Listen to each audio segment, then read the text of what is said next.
বুদ্ধের সময়কালে জেতবন বিহারে একজন ভিক্ষু তিনি বাস করতেন। তার নাম ছিল সপ্পধাসস্তবী। তো তিনি খুব শ্রদ্ধায় প্রবর্জিত হয়েছিলেন, উপসম্পদা গ্রহণ করেছেন।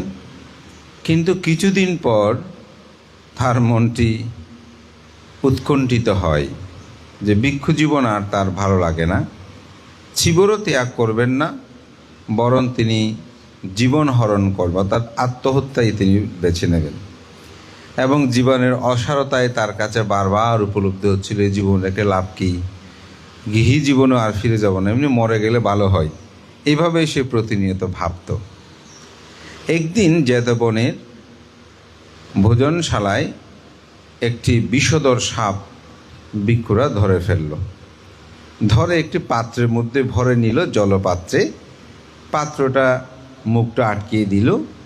একজন ভিক্ষু সেটা নিয়ে বের হয়েছে।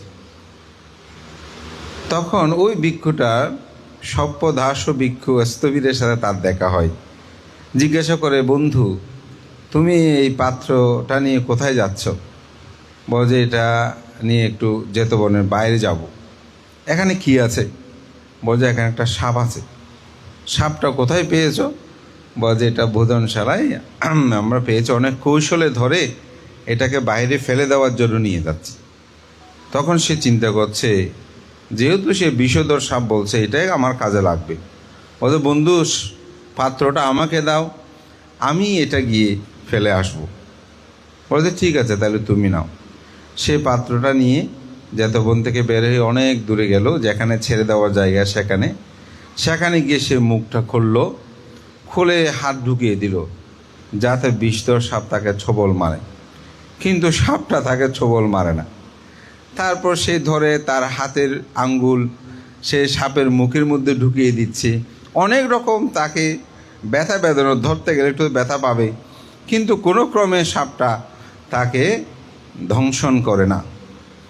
তখন সে বলছে, বোধহয় সাপটা কোনো গৃহপালিত সাপ মনে হয়, সেজন্য সেই দংশন করছে না। তখন সাপটা ছেড়ে দিল, বিহারে চলে আসছে। জিজ্ঞাসা করছে, বন্ধু সাপটা ছেড়ে দিয়েছ? খুব বিষাক্ত সাপ ছিল। বলছে না না বন্ধু, এটা বিষাক্ত সাপ নয়। বলছে কেন? বলছে সাপটা নিয়ে আমি আসলে অনেক চেষ্টা করেছি, সে যাতে আমাকে দিষ্ট করে, অর্থাৎ ধ্বংসন করে, কিন্তু সে আমাকে তো কোনো ধ্বংস। বলেছে কী বলো? আমরা যখন এখানে খেতে তখন সে যেভাবে ফুঁসফাঁস শব্দ করেছে, ফেনা তুলেছে, সে তো বড় বিষাক্ত সাপ। বলে যে না না, আমার সেটা মনে হয় না। এভাবে ভিক্ষুটা মৃত্যু খুঁজছিল। কিছুদিন পর এক নাপিত জেতবন বিহারে এসেছে ভিক্ষুদের মাথা ন্যাড়া করবে। তো সে 2-3টি খুর এনেছিল। একটা খুর ভুলবশত সে এক জায়গায় ফেলে অন্যদিকে খুর বাঁধেদের মাথা ন্যাড়া করছে। সে কী করেছে, খুরটা নিয়ে সে সেখান থেকে জেতবনের একটা অন্য দূরে একটা জায়গায় সেখানে গেল। গিয়ে সেই খুরটা দিয়ে তার গিবাতে ধরল, অর্থাৎ নিজে নিজে সেই আত্মহত্যা করবে। তখন সে ভাবছে, আমি ভিক্ষু হতে আজ পর্যন্ত আমার জীবনটা কেমন ছিল, এখন তো মরে যাব, জীবনটা কেমন ছিল একটু ভেবে নি। ঠিক সেটা ভাবতে গিয়ে দেখছে এই ভিক্ষুটা চন্দন বিমল মণ্ডিত জীবনেই যেন তার জীবনটা সুসঙ্গিত। তিনি অত্যন্ত শীলময় জীবন যাপন করেছেন। তিনি কখনো কোনোরূপভাবে পাপ ও কর্ম সম্পাদন করেনি, তিনি কখনো শীল ভঙ্গ করে নাই। তার শীলময় জীবনটা ছিল একেবারেই পরিপূর্ণ। এটা ভাবতেই তার মধ্যে প্রীতিভাব উৎপন্ন হয়। এটাকে বলা হয় পঞ্চপ্রীতি। এই প্রীতিভাবটা যখন উৎপন্ন হয়, তখন কিন্তু সে তার আত্মদর্শনে নিজেকে নিমগ্ন করল। আত্মদর্শনে নিমগ্ন হতে গিয়েই সেই পাটিসম্বিদা সহ অরহত্ব মার্গ জ্ঞান লাভ করল। তখন খুঁটটা নিয়ে জেতবন বিহারে সে ফিরে আসলো। ফিরে এসে সে এখন আর কিন্তু নিজে নিজে আত্মহত্যা করতে চায় না। সে এসে বলছে, বন্ধু তুমি কোথায় গিয়েছো এতক্ষণ? বলে আসলে আমি খুঁটটা নিয়ে আত্মহত্যা করতে গিয়েছিলাম, কিন্তু এখন আমি আর আত্মহত্যা করতে পারছি না। বলছে কেন পাচ্ছ না? বলে সেই ইচ্ছে আমার অন্তরে এখন আর জাগ্রত হয় না। তাহলে তুমি কি নিজেকে অরহত মনে করছো? বলে যে সেটাই তোমরা ভাবতে পারো। তখন অন্যান্যরা বলছে, যে ভিক্ষু সাপের মুখে হাত ঢুকিয়ে দেয়, খুর নিয়ে মরার জন্য গিয়েছে, সে কিভাবে অরহত হতে পারে? একটু আগে তো সে মৃত্যুর মুখে গিয়েছে। বুদ্ধের কাছে গেল, সমাবেত হলো। বুদ্ধ সেখানে ভিক্ষু সন্ধানের সম্মুখে এনেই সে ভিক্ষুকে বুদ্ধ জিজ্ঞাসা করছেন যে তোমরা কি নিয়ে আলোচনা করছে, কি বিষয় আজকে এখন উপস্থাপনা করতে যাচ্ছ? অদ্যপন্ত সেই কথাগুলো বলল। তো বুদ্ধ তো দেখলেন তার চিত্ত, সে ভিক্ষুটার অবস্থা আসলে কেমন। তো বুদ্ধ সেখানে সে ভিক্ষুকে উপলক্ষ করে বলেছিল, ইউ সবস্য শতাং জীবে কুচিত হীন বীরিয়াং একহাং জীবিতাং সেও বীরিয়ামার জাত ধাল্হাং। যিনি দুঃশীল হয়ে হীনবীর্য পরায়ণ হয়ে শতবর্ষ যিনি জীবিত থাকে, যিনি বীর্যপরায়ণ পরাক্রমশালী হয়ে এক মুহূর্ত বেঁচে থাকে, তার জীবনটা হয় শ্রেষ্ঠ। তথাগত বুদ্ধ উনি তো কিছুদিন আগে সাপের মুখে হাত ঢুকিয়ে দিয়েছে, আবার নাপিত যখন মাথা ন্যাড়া করতে এসেছে তখন সে খুন নিয়ে আত্মহত্যা করতে গিয়েছে। সেই অল্প সময়ের মধ্যে কীভাবে সেই এই অরহত্য মার্গ জ্ঞান লাভ করেছে, পাটিসম্ভেদ লাভ, এটা কেমন করে সম্ভব এবং তার কারণও বা কী? তখন বুদ্ধ বললেন, সেই অতীত জন্মে কাশ্যপ বুদ্ধ সম্ভবত সময়ে, কোন বুদ্ধের নামটা আমার ঠিক মনে পড়ছে না, তখন যে সামান্য ধর্মের দীক্ষা গ্রহণ করেছিল।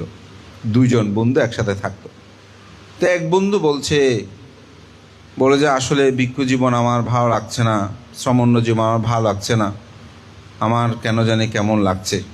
বলছে না না, এই গৃহী জীবনে ফিরে গিয়েও না, সেখানে দুঃখ আছে, অমুক আছে, সমুক আছে। তাকে উৎসাহিত করলো।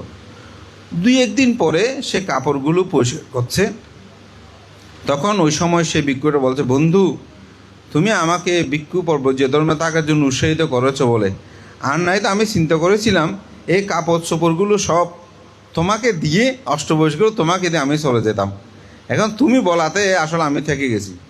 তখন ওই ভিক্ষুটা লোভ উৎপন্ন হলো, ও সে যদি কাপড় নিয়ে থাকলো কি না থাকলো কি, সে যদি চিবর ছেড়ে চলে যায় তাহলে তো ভালো হতো, আমি তার পাত্র চিবরগুলো লাভ করতাম। তখন সে বলছে, বন্ধু আসলে এই ভিক্ষু জীবন ঠিক না, এখানে দুঃখ অমুক সমুক, এরকম আবার ভিক্ষু জীবন সম্পর্কে উনি আসার মতন কথা বলতে শুরু করলো। তখন সেই বুঝতে পারলো বোধহয় আমার এই চিবরের প্রতি তার লোভ উৎপন্ন হয়েছে। তখন তাকে শেখাতে নিষ্কৃত করে চলে গেল। কিন্তু এই কর্ম বিপাক সৃষ্টি হয়েছে। এই সাপ্পধাসস্তবীর ছিলেন ওই ভিক্ষু যিনি তাকে ভিক্ষু ধর্মে প্রথমে উৎসাহিত করলেও পরে আবার অনুৎসাহিত করেছে, যার কারণে সেই কর্ম বিপাকে বুদ্ধের সময়কালে এত পুণ্য পারামিশ থাকা সত্ত্বেও তার মধ্যে ভিক্ষু জীবনের প্রতি উৎকণ্ঠা উৎপন্ন হয়েছে। তথাগত বুদ্ধ তাহলে ওই সর্প কেন তাকে ছোবল মারে নেই? বলে অতীত জন্মে সে তার কর্মচারী ছিল, সে কর্মচারী এত অনুগত ছিল যার কারণে সাপ হওয়ার পরেও সে প্রভুকে ছোবল মারে নাই, এটা ছিল তার কর্ম। আবার তিনি যে 20 বৎসর অতীতে 20 লক্ষ বৎসর সে শ্রমণ্য ধর্ম পালন করেছে অতীতে, সেই পুণ্য পারামিতে যখনই সেই আত্মজীবনকে পর্যালোচনা করতে তার শিলময় জীবনকে নিয়ে ভেবেছে, তখনই তার এই অরহত্ব লাভ সুসম্পন্ন হয়েছে। তা আমার এই গাথাটা বলার একটা কারণ হচ্ছে, আমরা বহুকাল বেঁচে থাকার চেয়েও যদি পরাক্রমশালী হয়ে, বীর্যবান হয়ে, শীলবান হয়ে আপনি যদি অল্প দিনও বেঁচে থাকেন, সেই জীবনটা হচ্ছে কি শ্রেষ্ঠতর।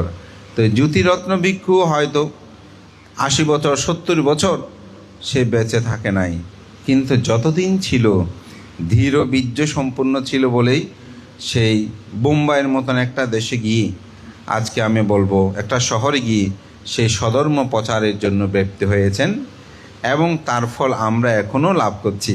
যেটা আমাদের পরম শ্রদ্ধেয় জিনানন্দ ভান্তে বলেছেন, যে এখনও মানুষ তার ভাই বললেও তার কাছ থেকে ভাড়া নিচ্ছে না, শ্রদ্ধা জ্ঞাপন করছে। এই জন্যই বলা হয় মানুষের মৃত্যু হয় দুইভাবে, একটি হচ্ছে তার কায়জ মৃত্যু, আরেকটা হচ্ছে কর্মজ মৃত্যু। কায়জ মৃত্যু যে কোনো সময় মৃত্যু বরণ হতে পারে, অর্থাৎ দেহ মৃত্যু, কিন্তু তার কর্ম, তার সৃষ্টিশীল, এগুলো বহুকাল মানুষের মধ্যে বেঁচে থাকে। তাই আমি মনে করি জ্যোতিরত্ন মহস্তবীর মহোদয় তিনি প্রয়াত হলেও তার কর্মজ এখনও বিরাজমান, যার কারণে এখনও তার কথা স্মরণ করে মানুষ তাকে শ্রদ্ধা করে, সম্মান করে, গৌরব করে। তাই এই থেকে আমাদের শিক্ষা নেওয়া দরকার। আমরা বৃদ্ধ হলেই ভালো কাজ করব, বৃদ্ধ হলে পুণ্য করব, বৃদ্ধ হলে অষ্টশীল নেব, বিহারে যাব, সেই চিন্তা কখনো করবেন না। কখন কোন মৃত্যু কাকে গ্রাস করে তার কোনো হিসাব নাই। তাই আমাদের প্রতিনিয়ত পুণ্যকর্ম, সৎকর্মগুলো সম্পাদন করা উচিত। তো আমাদের সদ্যবান্ধব যেটা বলেছেন সেটা আমিও দেখেছি সোশ্যাল মিডিয়ায়। এই জ্যোতিরত্ন ভিক্ষুর আসলে পুণ্য ছিল, হয়তো তার আয়ু ছিল না।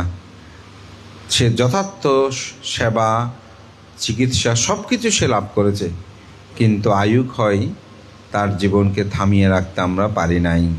সুতরাং আমাদের সকলে যেন পুণ্যকর্ম করি, সৎকর্ম করি, মহান সঙ্গের প্রতি বন্দনা জানাই। এবং পরম শ্রদ্ধেয় বুদ্ধশ্রী ভান্তে, আসলে আমি ভান্তের সাথে আমার স্বল্প সময় মিশার সৌভাগ্য হয়েছে। আমি সেখানে সেটা দেখেছি, বেশ করে শ্রদ্ধেয় জিনানন্দ ভান্তে। তো একটা বিশেষ কারণে আমি একবার শ্রদ্ধেয় মৈত্রীপ্রিয় ভান্তেকে ফোন করেছিলাম, ভান্তে বুদ্ধশ্রী ভান্তেকে চেনেন? বলে হ্যাঁ চিনি। তো হ্যাঁ, তো ভান্তেটা কেমন ভান্তে, যে কোনো একটা কারণে আমি জিজ্ঞাসা করি। তো ভান্তে আমাকে বলছে এই ব্যাপার। তো আমি সে বিষয়ে সেখানেই থেমে যাই। পরবর্তীতে যখন আমি নিউজিল্যান্ডে গেলাম, তখন এই ভান্তের সাথে কথাবার্তা বুঝতে পারলাম শ্রদ্ধেয় মৈত্রীপ্রিয় ভান্তে যেটা বলেছেন, আসলেই তিনি সেরকম একজন ভালো ভিক্ষু, শাসন দরদি ভিক্ষু, এবং তিনিও স্বধর্ম প্রচারে ভারতবর্ষে তিনি কাজ করে চলেছেন। তা আমাদের এখানে ধর্ম প্রচারটা খুব সহজ অনেক অংশে। বান্ধে কীরকম, আমরা জন্মগতভাবে বুদ্ধদেরকে আমরা ধর্মদানটা করেই রক্ষা করার কাজ করছি, কিন্তু ভারতবর্ষে একেবারে মিঠু মিঠু মুয়েমান পড়া একটি জাতিগোষ্ঠীকে স্বধর্মে প্রতিষ্ঠা করা এটা অনেক কঠিন। তাই জ্যোতিরত্ন কিন্তু এবং ভাষাগতভাবে মারাঠি ভাষা, হিন্দি ভাষা, যেগুলো আমাদের জন্মগত বা মাতৃভাষা নয়, সেখানেই গিয়ে যে কাজ করা, আমি মনে করি জ্যোতিরত্ন ভিক্ষু আমাদের চেয়ে অনেক বেশি তিনি কাজ করেছেন। তাকেও ধরে রাখার জন্য আজকে এই 3টি প্রতিষ্ঠানে এখানে যে তার স্মৃতির উদ্দেশ্যে তার জ্ঞাতি পরিবার, পরিজনবর্গ, ভাই বা ব্রাদার যারা আছেন, তারা একটি অসাধারণ কাজ করেছেন। সেটা হচ্ছে জ্ঞাতি ধর্ম প্রতিপালনে নিজের আপনালয়ে তারা দান করে একটি অনন্য দৃষ্টান্ত স্থাপন করেছেন। আমি এটাকে সাধুবাদ জানি, এবং বুদ্ধশ্রী ভান্তেকে আমি বলবো তিনি যেন এই তার জন্মভূমির প্রতি যেন তার যে আন্তরিকতা, এটা যেন সবসময় বিদ্যমান থাকে, এই প্রত্যয় ব্যক্ত করে প্রয়াত জ্যোতিরত্ন মহস্তবীরের প্রতি আবারও আমি পুণ্য নিবেদন করে মহান সঙ্গকে বন্দনা জানিয়ে আমরা যতদিন বেঁচে থাকি ভালো মানুষ হিসাবে, সৎ মানুষ হিসাবে যেন আমাদের জীবনকে আমরা অতিবাহিত করতে পারি, সবার কাছে সে আহ্বান জানিয়ে আমার নাতি দীর্ঘ ধর্মকথা এখানে শেষ করছি। জগতের সকল প্রাণী সুখী হোক।